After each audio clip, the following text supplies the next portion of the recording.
Himas rehas ngunya ng 46 anyos na barangay tanod na si Henry Tesorero Iclarin kan barangay San Antonio Peña, Francia, Naga City matapos na magpurbar na magpuslit ng ilegal na droga na itatao kuta sa bibi sa tao na tugang asin pinsan na presenteng nakakulong sa Naga PNP Police Station 3. Mag-alas 3 ning hapong kang Lunes kan magpasiring ang sospek sa nasabing istasyon ning pulisya nga ni isagin na maghatod ning gamit. Alagad kang inspeksyonon ang darakaan ning kagamitan. Digdi na diskubre ang nakapaipit na illegal na droga na may gabat na 27 gramo asin nagkakantidad 183,600 pesos o 183,600 pesos ang street value.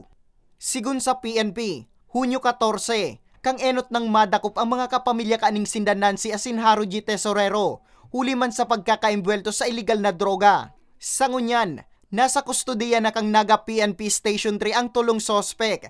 Nakakatubangon ang magkakaparehong kaso na pagbalgar sa Republic Act 9165. Para sa mga baretang tatak Bicol, Nomer Corporal